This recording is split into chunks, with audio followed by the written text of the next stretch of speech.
truly the most important context is our journey, the Viksit Bharat at 2047. Because education is so fundamental to our progress. Fundamentally, it's human capital.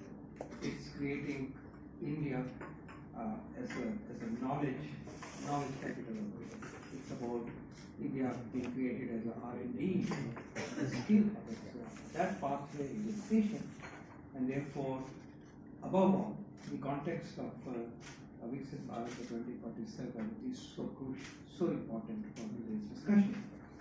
Niti has made an attempt to systematically study the state of affairs of state public universities, and you saw a snapshot of it. We went through a very detailed process of looking at how to visualize improvements in state public universities through 4 lenses, as you saw: quality, funding and financing, governance, which is so important, as well as, of course, employability.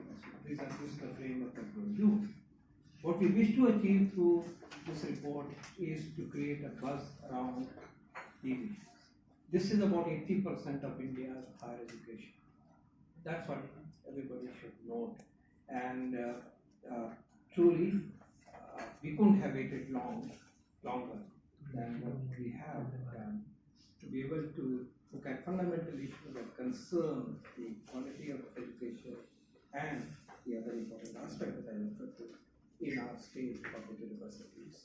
We need to move ahead in a very significant way to address and to build on and to implement the recommendations that are contained here. These are not recommendations of Niti, these are the recommendations which have emerged out of deep consultation and before that analysis with the stakeholders. And so therefore it is a working set of recommendations. We need to work on them, and the onus on making the success of improved quality of care or quality of education in state public universities lies on all of us: the union government, the state government, the society at large, and indeed all the stakeholders engaged in education in the country. The whole purpose is let's reform where 80% of higher education, let's reform the universities where 80% of higher education takes place. This is so fundamentally important to our progress into future. Thank you.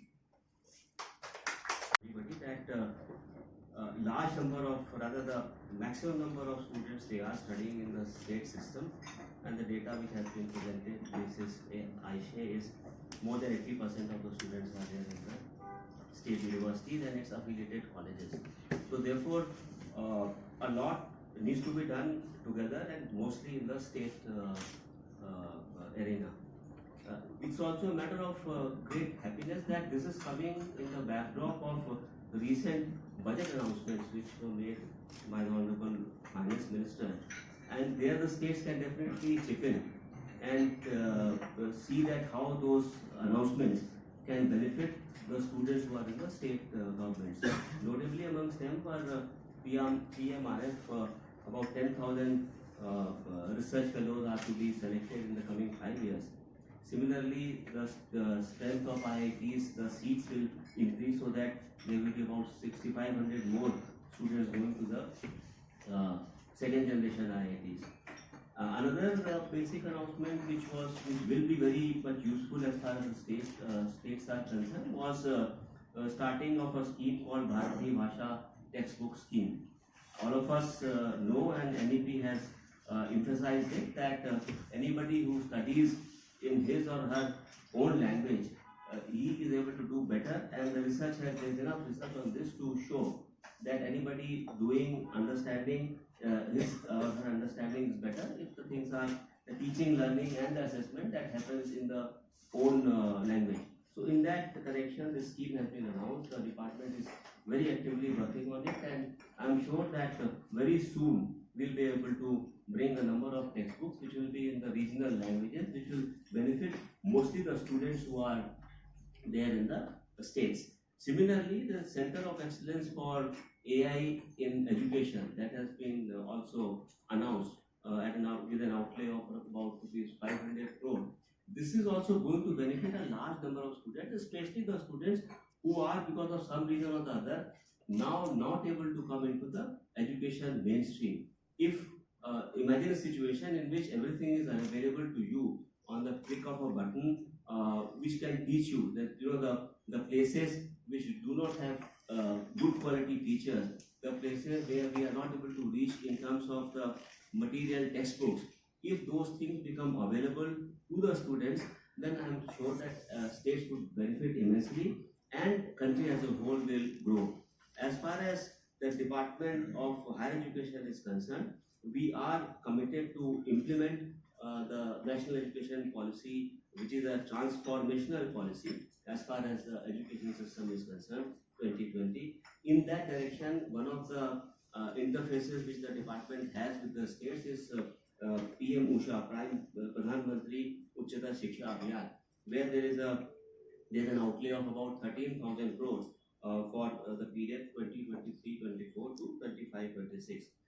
It has a provision of multidisciplinary education and research institutes, MERU, with an estimated cost of about rupees 100 per unit, 100 crore per unit. So the states are encouraged under that to establish multidisciplinary colleges, and as has been said in the national education policy, that multidisciplinarity will lead to a better human being who will be more creative and more innovative, and thereby contribute to the overall nation building and the economy of the country.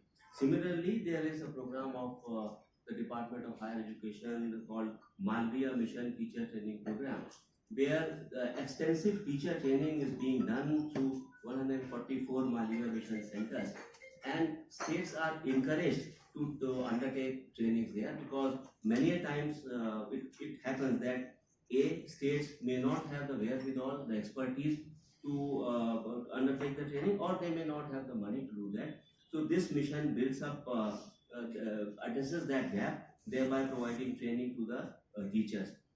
As far as ranking is concerned, I'm very happy to note that about 45 state universities are ranked in top 100 of NIRF rankings, and 61 state universities are amongst the 163 universities listed in the QS Asia rankings. And the department is undertaking various programs to ensure that the rankings of not only the national institutions but also the state institutions, they improve, and states are encouraged. Today's report, which has been, which is the presentation of which was made, it gives very clear recommendations on 4 major aspects of higher education, that is quality, governance, funding, financing, and employability.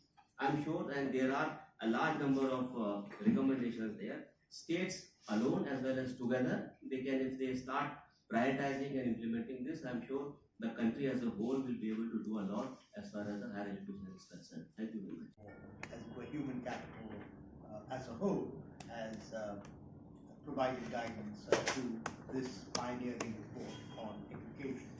So 2 or 3 quick points before I take your lead. The first is I'm very pleased to see Secretary of Higher Education here, because this is, I think, an indication of the kind of relationship that Honorable PM has in mind, which is that Niti should do the analysis and the research, because it has the bandwidth to do so, but with the full cooperation of stakeholders and also the line ministry. And the sense I get, I've not been tracking this all the way through, is that it's been a harmonious and cooperative relationship. But Honorable PM is very clear that implementation then is a responsibility of the line ministry. And so, as a demonstration of Niti following the guidance from PM, I think this is admirable. The number has to go up to 9 crores plus. So that is the challenge. And it's not 9 crores for just doing any degree. It's 9 crores of students who do education which actually meets the requirements of a developed country. I think that is the big challenge. I think the numbers have been mentioned very clearly. A bulk of the students, 80% plus in India, studying in state public universities. It is but natural that higher education institutions run by Government of India get more attention, better treatment. It is natural because they were actually developed to be at the frontiers of knowledge, and so it is necessary that they will get special attention, etc. India has had a wonderful track record in IITs, AIMS, all kinds of institutions, the NITs, etc. And that has made India a leader in science and technology in the world. But the bulk of the people, particularly the youth, are actually in state universities, and they also need to upscale the quality and of their education, and also the quantum of education that is available. So I think that is the big challenge. So we have two challenges, both quantum and quality.